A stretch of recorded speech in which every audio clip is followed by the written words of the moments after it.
பதவிக்கு ஆசைப்பட்டு கட்சியை தொலைத்த தலைவர்கள். ஜஸ்ட் மிஸ்ஸில் தப்பித்த திருமாவும் வைகோ. திமுக மீது கடும் கோபத்தில் இருக்கும் கூட்டணி கட்சிகள். பேரன்பிற்குரிய தொப்புள் கொடி தமிழ் உறவுகளுக்கு வணக்கம். நான் உங்கள் பைலாமூர் கார்த்தி.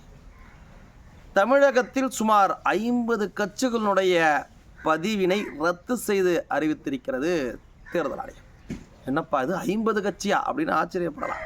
ஆனால் தமிழ்நாட்டில் 100க்கும் மேற்பட்ட கட்சிகளும் 500க்கும் மேற்பட்ட சங்கங்களும் அமைப்புகளும் இருக்குது. ஆனால் மக்களுக்கு பெரிய அளவில் அறிமுகமான பழக்கமான கட்சிகள்னால் திமுக, அதிமுக, பாமக, பாஜக, காங்கிரஸ் மற்றும் விசிக, மதிமுக போன்ற கட்சிகள், கம்யூனிஸ்ட் போன்ற கட்சிகள் தான் பெரிய அளவில் மக்களுக்கு அறிமுகமான கட்சிகள்.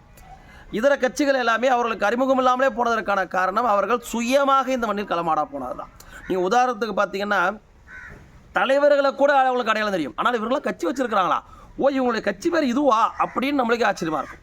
உதாரணத்துக்கு சொல்ல போனால் ஜான் பாண்டியன் அவர்கள், அப்புறம் கொங்கு ஈஸ்வரன் அவர்கள், என்ஆர் தனபாலன் அவர்கள், அப்புறம் வேல்முருகன் அவர்கள், இப்படி சொல்லிகிட்டே போகலாம். புரட்சி பாரதம் கட்சி, இப்படி சொல்லிக்கிட்டே போனால் கிட்டத்தட்ட ஒரு 50 தலைவர்களை பட்டியலிட முடியும். ஏன்னால் அவர்களாம் மக்கள் போராட்டத்தில் கூட முன்னாடி நின்று போராடுவாங்க.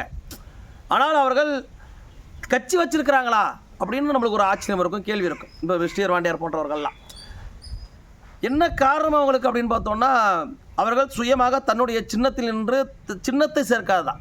எப்படி இந்த மண்ணில் எம்ஜிஆர், கலைஞர், ஜெயலலிதா, ஐயா அன்புமணி, திருமாவளவன், வைகோ போன்ற முகங்கள் இந்த மண்ணில் ஒரு முக்கியமான முகங்களாக உருவானாங்களோ, அதே போன்று இதே மண்ணில் உதயசூரியன், ரெட்டலை, மாம்பழம், கை சின்னம், பம்பரம் வரைக்கும் இந்த மண்ணில் பதிஞ்சிருக்கு. அதற்கான காரணம் அந்த சின்னம் ஒரு பெரிய பங்காற்றிருக்கு, அந்த கட்சியினுடைய முகமாக இருந்திருக்கு. தலைவர்களுடைய முகத்திற்கு இணையாக அந்த சின்னத்தினுடைய முகமும் வாக்காளர்களிடம் பதிஞ்சு போயிருக்கு. அதனால தான் இந்த சுமார் 10க்கும் உட்பட்ட கட்சிகள் மட்டும் மக்கள் மனதில் பதிஞ்சிருக்கு. மற்ற கட்சிகள்லாம் பதியாமலே போயிடுச்சு. இத்தனைக்கும் நான் சொன்ன பட்டியலிட்ட தலைவர்களெல்லாம் பல மக்கள் போராட்டங்களை முன்னின்று நடத்தக்கூடியவர்கள். ஜான் பாண்டியனாக இருந்தாலும் சரி, ஏர்போர்ட் மூர்த்தி போன்றவர்கள், கொங்கு ஈஸ்வரன் போன்றவர்கள், இப்படி பல கட்சிகள், தமிழ் அமைப்புகளை வச்சிருக்கக்கூடிய பல கட்சிகள் எல்லாமே மக்கள் போராட்டத்தை கூட முன்னின்று நடத்தக்கூடிய தலைவர்கள் தான். ஆனால் அவர்களுடைய கட்சி வெளியில் வராது. இப்போ இந்த தலைவர்கள் சொல்கிறப்ப இப்போ என்னப்பா கொங்கு ஈஸ்வரன் என்னப்பா கட்சி வச்சிருக்கிறாரு அப்படின்னு கேட்டோம்னா கூகுளில் பார்த்து தான் சொல்லணும், இல்லை யார்ட்டே கேட்டு தான் சொல்லணும். டக்குன்னு வராது. இப்போ தமிழக மக்கள் முன்னேற்ற கழகம் ஒரு கட்சி இருக்காட்டிருக்குப்பா, யாருப்பா அதுக்கு தலைவர் அப்படின்னு கேட்டால் கிருஷ்ணசாமியாக ஜான் பண்ணினான்னு தெரியாது. அது டக்குன்னு நம்மளுக்கு புரியாது, அதுக்கப்புறம் தான் தெரியணும். ஏன்னால் இந்த அளவிற்குத்தான் அவர்களுடைய தேர்தல் நேரத்தில் அவருடைய பங்களிப்பு இருந்திருக்கு. அதற்கான காரணம் என்னென்னு பார்த்தீங்கன்னா, அவர்களுடைய பதவி ஆசை என்பதை தாண்டி நம்மளும் ஒரு சட்டமன்றத்திற்கு போயிடணும்ப்பா, நம்மளும் சட்டமன்றத்துக்கு போய் நம்ம மக்களுக்கு குரல் கொடுத்துட்டோம்னா அந்த சிறிய கட்சிகளுடைய ஆசைகள் இருந்திருக்கு. இன்னொரு பக்கம் பெரிய கட்சிகள் எல்லாம் சின்ன கட்சிகளை பலியாக்கியிருக்கு. அதுதான் நிதர்சன உண்மை. பெரிய கட்சிகளை என்ன பண்ணியிருக்கப்பா, ஒரு சீட்டு 2 சீட்டு கொடுத்து நிற்க வைக்க போகிறோம். அந்த ஒரு சீட்டு 2 சீட்டை கொடுத்து மற்ற அவங்கள முகத்தை காமிச்சு ஒரு 30-40 தொகுதியில் ஓட்டு வாங்கிக்க போகிறோம். ஏன்னா ஒரு தொகுதிக்கு தோராயமாக ஒரு 1000-2000 ஓட்டு வைக்கலாம். இந்த 1000-2000 ஓட்டு தான் இங்கே வெற்றி தோல்வியெல்லாம் நிறைய தொகுதியில் மாற்றிருக்கு. ஆனால் இப்போ ஒரு உதாரணத்திற்கு ஒரு தலைவர் யாராவது ஒருத்தங்க எடுத்துங்க, XRY, அது கொங்கு மாவட்டத்தில் எடுத்துங்க, தென் மாவட்டத்தில் எடுத்துங்க, வட மாவட்டத்தில் எடுத்துங்க.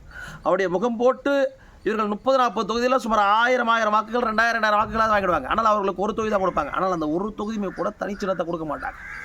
உதயசூரியன் நில்லு, இல்லை ரெட்டலை நில்லு அப்படின்னு சொல்லி அவர்களை நிர்பந்தப்படுத்திடுவாங்க. அவர்கள் இல்லைப்பா இதில் நின்னாதான்ப்பா நீ ஜெயிக்க முடியும், புதுசாக ஒரு சின்னத்தை கொண்டு போய் என்னோட மக்கள்கிட்ட சேர்க்க முடியாது, அதனால் வெற்றி பாதிக்கப்படும்ன்ற ஒரு நெருக்கடியை கொடுத்துருவாங்க. அவர்களும் எப்போ நம்ம சட்டமன்றத்துக்கு போனால் சரிதான்ப்பா அப்படின்ற ஆசையில் அவங்க சின்னத்திலே நின்றுறது. இப்போ இதுதான் அவங்களுக்கு வினையாகவும் வந்து நின்றுருக்கு. இப்போ ஜவஹர்லா, தமிழ் சார்லாம் சட்டமன்றத்தில் தொடர்ச்சியாக பணியாற்றியவர்கள் தான். ஆனால் பாருங்கள், அவர்களுடைய கட்சியே இன்றைக்கி இல்லாமல் போயிடுச்சு. அவ்வளோ கட்சி எண்ணிக்கை இல்லாமல் போயிடுச்சு. தேர்தல் ஆணையம் என்ன காரணம் சொல்லி இவர்களாக நீக்கியிருக்குன்னா, தொடர்ச்சியாக கடந்த 6 ஆண்டுகளில் நீங்கள் தனி சின்னத்தில் நிற்கலை, வேறு ஒன்று ரெட்டலையிலையோ இல்லையோ சூரியன்லேயோ நின்று இருக்கிறீங்க. அதுவும் திமுக படும் மோசம். இப்போ கொங்கு மக்கள் தேசிய கட்சிகளில் 2019, 2021, 2024 நான் 3 தேர்தலை சந்திச்சிருக்கு. இந்த 3 தேர்தலையுமே உதயசூரியன் நிற்க வச்சிட்டாங்க. 3 தேர்தலுமே உதயசூரியன் நிற்க வச்சிருக்கு. ஏன்னா அந்த கொங்கு பகுதியில் முழுக்க அவங்க முகத்தை காமிச்சு ஓட்டு வாங்கிடுவீங்க. அதேமாதிரி தென் மாவட்டங்களில் புதிய தமிழகமாக இருந்தாலும் சரி, இல்லை தமிழக மக்கள் முன்னேற்ற கழகம், ஜான் பாண்டியனாக இருந்தாலும் சரி, கிருஷ்ணசாமியாக இருந்தாலும் சரி, ஏதோ மாற்று சின்னத்தில் நின்று பழக்கப்பட்டுட்டாங்க.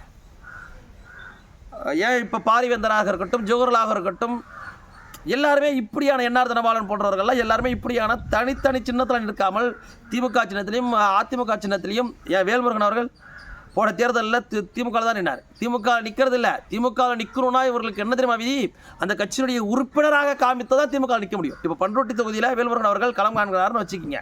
நான் தமிழக வாழ்வுரிமை கட்சியினுடைய தலைவர், நான் திமுக சார்பாக போட்டிடுறேன், திமுக சின்னத்தில் போட்டிடுறேன்னா ஒத்துக்க மாட்டாங்க தேர்தல் ஆணையம்.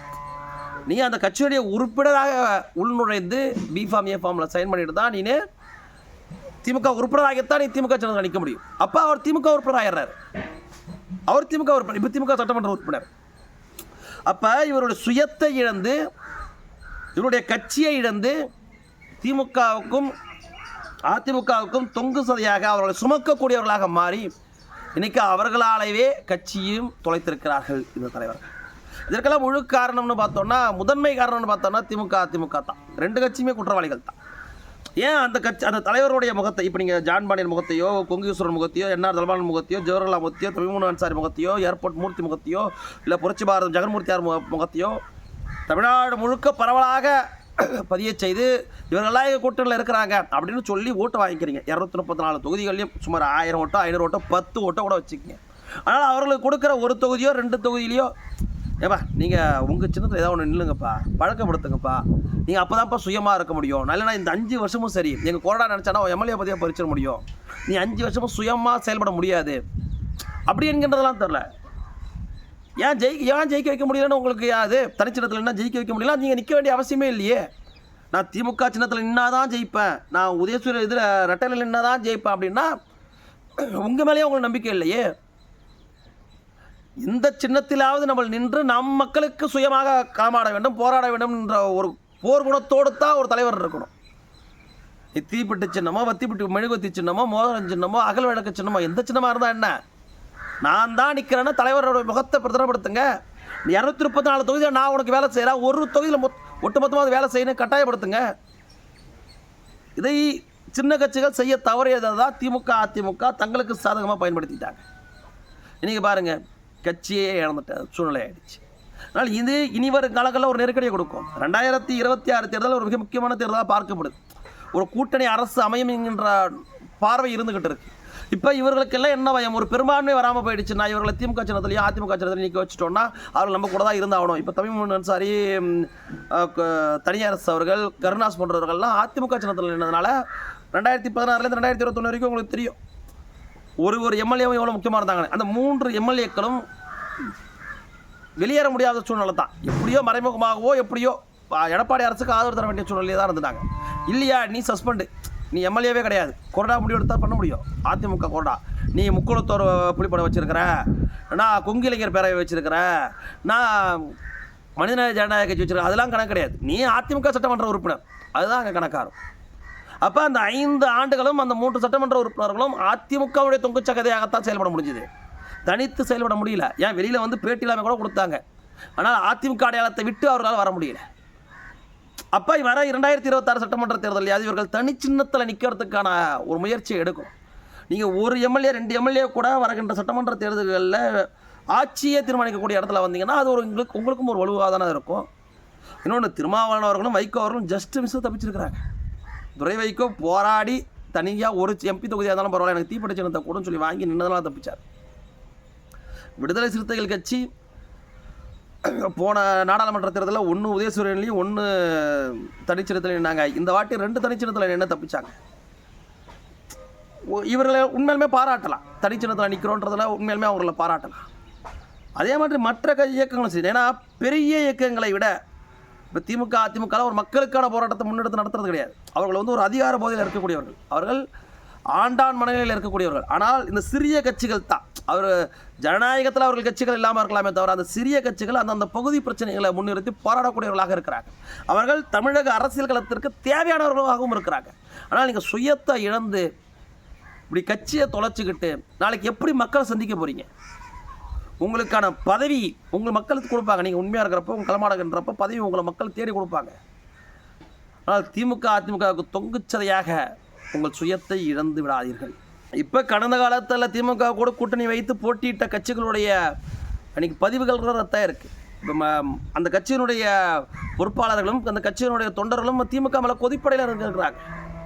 மிகப்பெரிய அளவில் கோபத்தில் இருந்துகிட்டு இருக்கிறாங்க. இப்போ உங்களை தூக்கி சுமந்து போய் இன்றைக்கி நாங்கள் கட்சியை இருந்து நிற்கிறோமே என்கிற ஆதங்கப்படுறாங்க. இனிமேட்டாவது 2026 சட்டமன்ற தேர்தலில் திமுக சொன்னால் ஏன் சின்னத்தில் தனி சின்னத்தில் நான் நிற்கிறேன் 234 தொகுதியில் என்னால் நீ ஆதாயம் வர்ற ஒரு தொகுதியோ 2 தொகுதியோ எப்படியாவது உசுரை கொடுத்து என்னை ஜெயிக்க வைக்க வேண்டியது வாங்கடமை. 234 தொகுதியில் நாங்கள் உனக்கு வேலை செய்வோம், ஒரு தொகுதி 2 தொகுதியில் எனக்கு நீங்கள் ஒரு வேலை செய்ய முடியாதா அப்படின்னு கேட்கணும். அப்படின்னு தான் கேட்கணும். ஆனால் பாட்டாளி மக்கள் கட்சி இந்த மண்ணில் தோன்றியதுலேருந்து தனித்துவத்தோடு தான் நின்றுட்டு இருக்குது. நீங்கள் பார்த்தீங்கன்னா தெரியும் 91 தனித்து நின்றதுலேருந்து இன்னி வரைக்கும் தனித்துவத்தோடு தான் இருக்குது. தமிழக மக்களுக்காக, தமிழ் மக்களுக்காக, தமிழ் அடையாளத்தோடு இது பெருவாரியான மக்களின் ஆதரவு பெற்ற கட்சினா அது பாட்டாளி மக்கள் கட்சி. தமிழ் அடையாளத்தோடு நான் சொல்கிறேன். அந்த கட்சி எந்த இடத்துலையும் சமரசம் பண்ணிக்கல, யாருக்காகவும் கட்சி நடத்துகிறாங்க. மக்களுக்காகத்தான் கட்சி, மக்களுக்காகத்தான் கட்சி.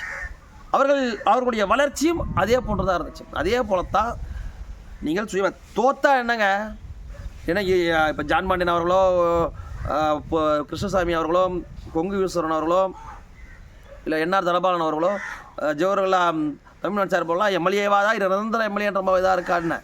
நீங்கள் எம்எல்ஏவா இல்லைனாலும் என்ன, தோத்தாலும் பரவாயில்லன்னா தனிச்சின்னத்தான் நிற்கிறதுக்கு முயற்சி பண்ணுங்கள். திமுக செல்லா காசு உள்ளபடியாக பட செல்லா காசு திமுகவை நீங்கள் சுமந்து அவர்களுக்கான